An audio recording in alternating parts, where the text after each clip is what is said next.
আগামী পর্বের শুরুতেই আমরা দেখব বাড়ির কুচক্রী মহিলাদের ষড়যন্ত্র আরও ভয়াবহ রূপ নিচ্ছে।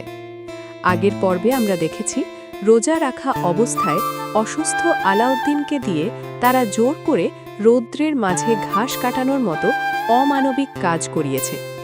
আগামী পর্বে দেখা যাবে আলাউদ্দিন মাঠ থেকে অসুস্থ অবস্থায় ফিরে আসার পর তারা নিজেদের মধ্যে কানাঘুষা করছে।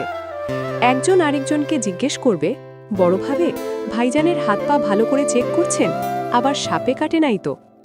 তাদের এই কথা থেকেই স্পষ্ট হবে যে তারা শুধু আলাউদ্দিনকে কষ্টই দিতে চায়নি, বরং তাকে সাপে কাটার মতো কোনো বড় বিপদের মুখে ঠেলে দেওয়াই ছিল তাদের আসল উদ্দেশ্য। দৃশ্যপট পরিবর্তন হয়ে খাবার টেবিলে যাবে। এত অত্যাচার ও ষড়যন্ত্রের মাঝেও আলাউদ্দিন এবং তার স্ত্রী শাহানা সততা ও ধৈর্যের সাথে সব সহ্য করছে। ইফতার বা রাতের খাবারের টেবিলে আলাউদ্দিনকে বেশ আত্মবিশ্বাসী দেখা যাবে। সে সবাইকে উদ্দেশ্য করে বলবে, আমি যখন পুরোপুরি সুস্থ।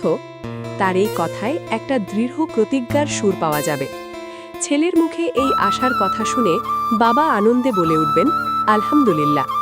বাবার এই স্বস্তি প্রমাণ করে যে তিনি ধীরে ধীরে বুঝতে পারছেন বাড়ির পরিবেশ ঠিক নেই এবং তার সৎ ছেলেটি কতটা কষ্ট করছে।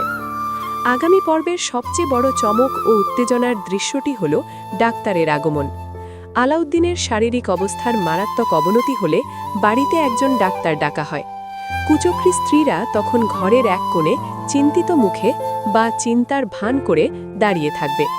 ডাক্তার আলাউদ্দিনকে পরীক্ষা করার পর তার চোখে মুখে চরম আতঙ্কের ছাপ ফুটে উঠবে। তিনি পরিবারের সবাইকে উদ্দেশ্য করে বলবেন, আমার অনেক ভয় করতাছে, আমার কাছে রোগটা অদ্ভুত মনে হচ্ছে।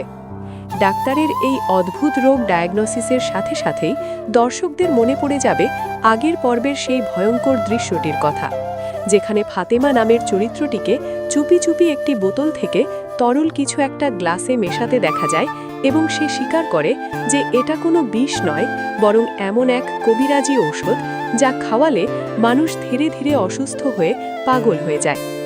ডাক্তার কি এবার সেই বিষক্রিয়ার কথা ধরতে পারবেন? ফাতেমা ও অন্যান্যদের নোংরা ষড়যন্ত্র কি এবার বাবার সামনে ফাঁস হয়ে যাবে, নাকি বারা নতুন কোনো নাটক সাজিয়ে পার পেয়ে যাবে?